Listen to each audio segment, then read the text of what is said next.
Best of r/entitled parents episode 206. Subscribe for edit videos daily. Emin and a Kiosk Story. Hey y'all, I'm a 15-year-old kid and English is not my first language and sorry for mistakes. A bit of story. I work at a small kiosk near a small city. It was about 13:30. I was about to change my shift soon with my co-worker. It's a summer job. And a lady comes out of fancy car and here's the convo. Me. Hello, how can I help you today? Karen, I bought a small pizza here not long ago and I didn't like the taste. Can I have my money back? A small pizza is about €2. Me, yes ma'am. Do you have the pizza with you?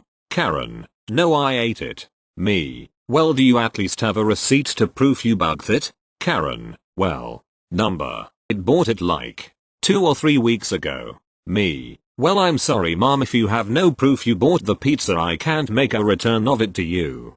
Karen, really? This small shithole place, I bugged it from here. She's yelling at this point. Karen tries to open door to get in the small kiosk. I have locked door always cause of people trying to come in. Me, can you please step back from the door? Karen, I need the money back. Me, okay, I can call the police if you want to. Karen, fine. Loudly, kicks the wall. Me, have a nice day. Karen, fuck off you little SHT. And then she left and I was like, WTF just happened? Yes, this is 100% real and thanks for reading. Thank you. Next. Entitled Mother gets a Thai massage and refuses to pay because she was sexually harassed. Yes, so if you didn't already know, Thai massage is a place where you will get touched. It's kinda obvious. There is even a painting of somebody giving one outside the place, so if that wasn't already obvious enough, you have an IQ of below 10. So this was yesterday and I frequently go to that Thai massage place because I play squash competitively and when you play competitively everything hurts. This EM went because she wanted to be massaged for her own enjoyment. Things start off normal and they take us into this big room with curtains and a Thai massage bed. Sorta like a hospital but dark and zen. They place her on the other side of the room. She tells the masseurs she wants a full body massage and when asked to take off some clothing, she refuses. Okay, that's fine. We continue until her kid comes in with his iPad and starts to watch some kid TV show on max volume. When asked to take her kid to the waiting room, she refuses and also refuses to let her kid not watch TV shows. So for the rest of the massage period, I cannot relax, but at the end of the day, neither can everyone else. The others kindly asked her not to let her kid be in here but they realized reasoning with her. I don't care because I am here to make my body hurt less. Maybe 45 minuets later, our period ends. When everyone goes down to pay, she goes right for the door. When one of the cashiers tells her she has to pay here, she goes, oh, I didn't think I had to pay after how rude you have been. You guys also sexually harassed me. I kid you not, this crazy lady now wants the massage to be free. The cashier politely informed her that a massage place is a place where people will touch you. Then she says she doesn't want to hear it and walks off. I think they are gonna take legal action but IDK. That's all I know for now. I'll call them later and ask if you guys want an update. Thank you. Next. Entitled Parent screams at me to speak English in the Philippines. So basically before I moved to America I used to live in the Philippines. Now my country is known for its hospitality and there isn't a lot of Karens here. Now I was 16 at the time. Me and my friends went to a shopping mall. We hanged out in a food court and eating a lot of food until Karen goes inside the food court with her kid. Now in the Philippines, English is like our second language but I was very bad at it and was more comfortable talking with my mother tongue. Translations and conversation might be not accurate since it was 10 years ago. Karen sits in a chair where she can hear what we are saying. Then she confronts us. K. Speak in English, you idiotic Asians. F1. You idiotic little bitch. Don't you know you're in a country where English isn't the main language? F2. Yeah woman. I expect more intelligence from a girl with a child. K. How dare you talk to me like that? You stupid kids. Me. We really don't care about what you feel about what we say about you. You're idiotic woman who expects Asians to speak English. Karen with her kid storms out of the food court and we had a good laugh about how entitled she is. Thank you. Next. Entitled kid did not know how to properly ask if she could pet my dogs.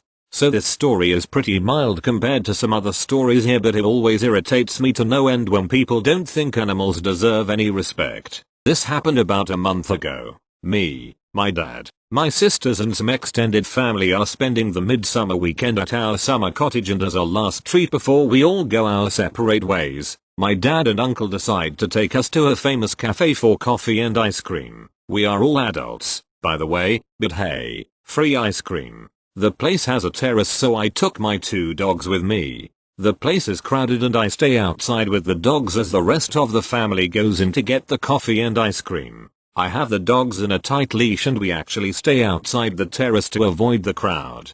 The dogs are pretty chill, keeping a close eye on the door of the cafe because my dad is their 3rd favorite person in the world and he isn't there. I see a kid, EK, climb over the fence of the terrace to the grass area where me and the dogs are waiting. Her dad, ED, is on his phone while rocking a stroller with a sleeping baby.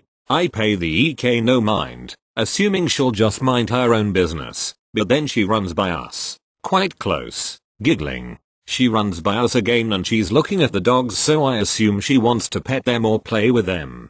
My younger dog doesn't pay attention to her as he is too focused on keeping an eye on the cafe door, but my older dog, OD, tenses and starts growling a bit. She weighs 8 kilos, about 16 pounds, so I consider picking her up, but then holding the younger dog's leash would become pretty awkward, so I bend down, put my hand on OD's back and get her attention by a couple of treats. The EK runs by us again. I tell her, hey, you are scaring the dogs. If you slow down and get low like this, you can come pet them. They are friendly but they don't know you're playing. The kid just laughs and keeps running, now circling us. I decide, okay, I'm picking OD up, but she's decided she's had enough, jumps against the leash and barks at the EK. Now, obviously, OD couldn't get anywhere close to EK as I have her in a really tight leash, but the EK screams and runs to her dad.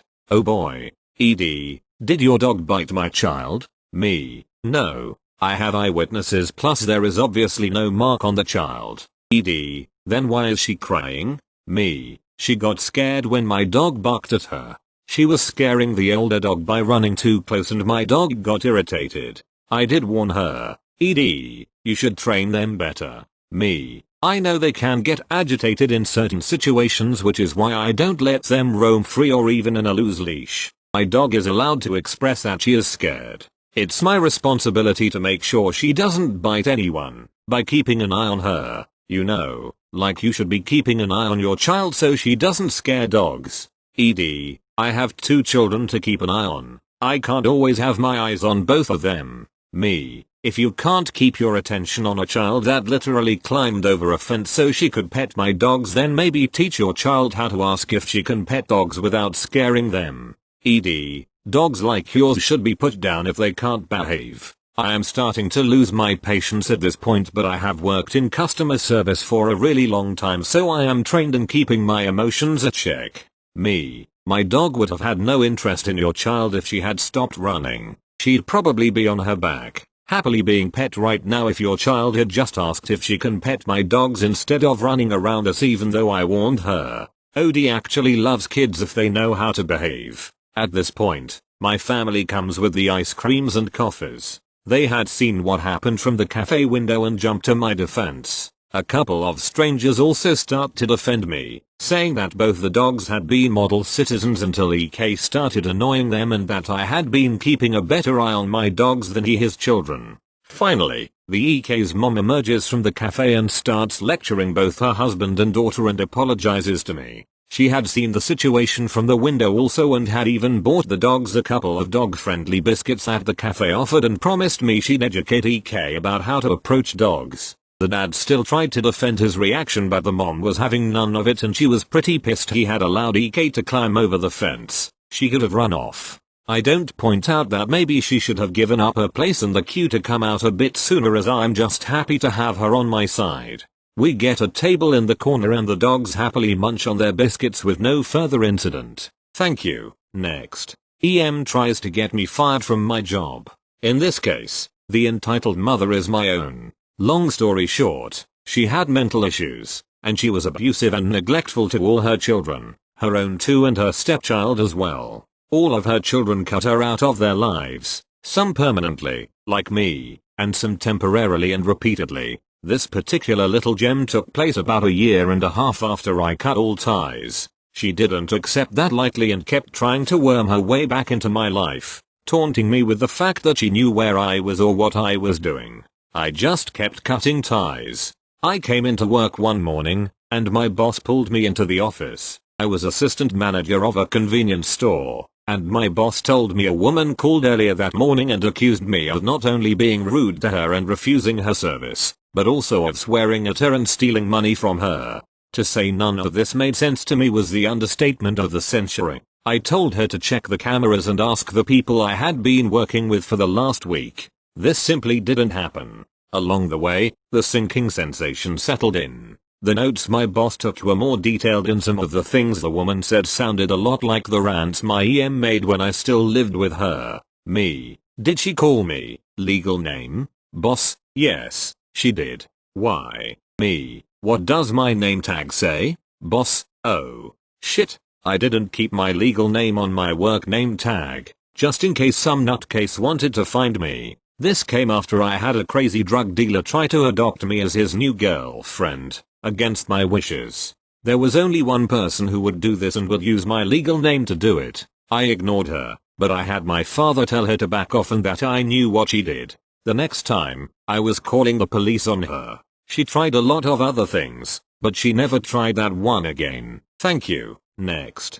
Entitled Father lectured me about not wanting kids. I put him in his place quickly. I'm a 29-year-old disabled female, about to turn 30, and I'm a C4-5 incomplete quadriplegic. I could have kids naturally if I chose to, but at a risk to my body. But I don't want kids, which has nothing to do with my disability. I was pregnant when I was 17 and I lost it, but that's a story for another day. This post isn't to justify my decisions, as I know I don't have to. I just wanted to share. In 2015 my pap smear results started coming back irregular, and mid-2018 the results were coming back even more irregular. This was enough to worry the doctor, so in early 2019 I got a biopsy done on my cervix and the results came back as the HPV virus. My doctor knows of my family history of cancer, which worried him even more. One of my aunts has had cancer 5 times, another is in remission for breast cancer.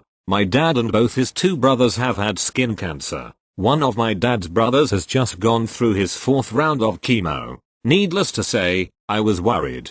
So I started the process of getting on the waiting list for elective surgery to get a hysterectomy. I went through many doctors and underwent many more tests until I was approved for the surgery. Around September 2019 I finished and submitted the necessary paperwork to be put on the waiting list for elective surgery. This is when the question started and is the reason I no longer tell people I know. A friend of mine, 50M, was the first person who voiced his distaste in my decision.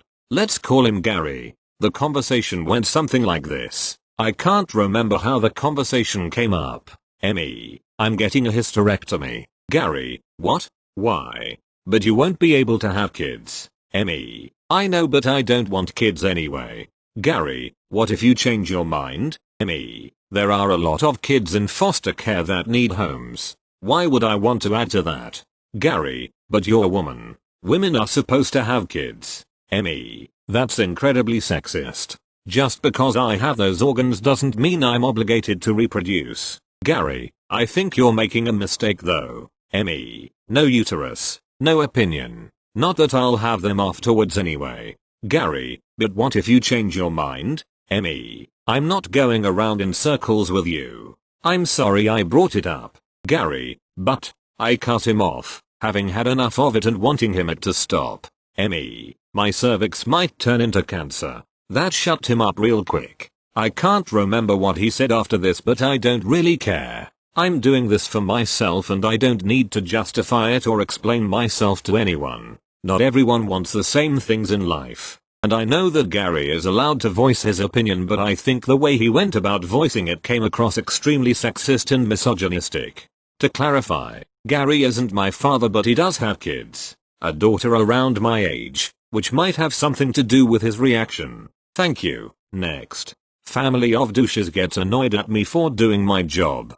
So I work as a cashier at a pizza place and I've had my fair share of Karens, including one that called the cops. Check my first story here, but today was special. It's busy as fuck and in comes the douche family, complete with a Darren, a Karen, and their offspring. No masks OFC. So Karen's already making a fuss that they have to hurry and the line's taking too long, but I ignore them and continue taking orders. And eventually it's their turn.